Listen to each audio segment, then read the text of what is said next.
we look back for a minute, Anthony, at last year, horrible year by anyone's standards, extraordinary as well. How was your Cork, your IT at Cork client base affected? How did they fare?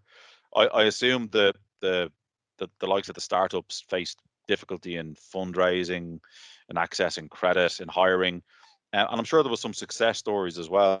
What have you seen yourself across your members? Yeah.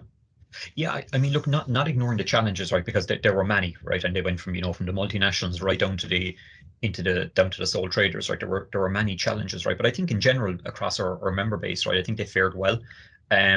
The tech sector is, I think it's very resilient, and Yeah. we've seen this throughout COVID, right?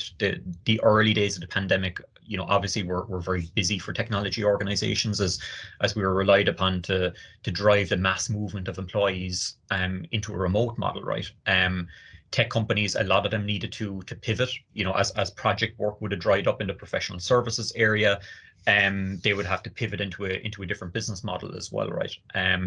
I think when you look at hardware companies, they saw their demand go through the roof when there was runs on laptops, etc., right? So a lot of the multinationals that would be in our member base that are from a hardware perspective, they saw massive increases in volumes as well, right? So I think it's a mix, right? And as we got further into this, then there are many, massive success stories excelling, right? And you have companies like if you think about companies in the employee engagement space or well-being space, right? I mean, those tech companies went through the roof, right? I mean, you've companies there like Pep Talk up in Dublin. You've WorkVivo down here in Cork as well. Saw a huge demand for their services as employers focused heavily on engagement and well-being, right? From a recruitment perspective, obviously the last, I suppose you look at Q3 and Q4, we've seen a huge spike in demand. Again, as companies kind of restarted a lot of stalled projects, and I'm sure you're seeing that as well, Yeah. Gareth, right? So, we start to see a little bit of light at the end of the tunnel, right? But I think coming into where we are right now in Q1, I mean, from a technology, professional services perspective, etc., I think it's all.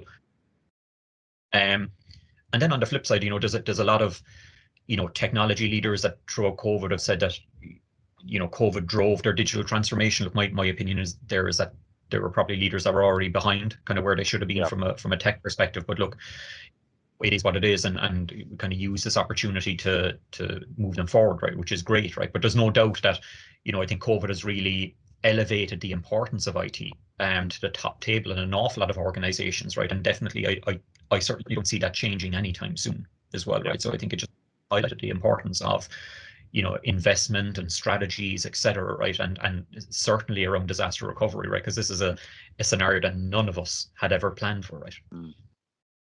Yeah, and I know some of the multinationals, certainly in Dublin that I know, there was a few panicky moments at the start. Rushed trips to PC World and Power City to buy Yeah. laptops. But yeah, I think we're all well into it now, and I think you said it. Recruitment is very busy, and Q1 looks to be a very good quarter, hopefully for most parts of tech. If I was to judge it on the first few weeks of this month of this year, there's a lot of confidence out there. It's been incredibly busy. Absolutely.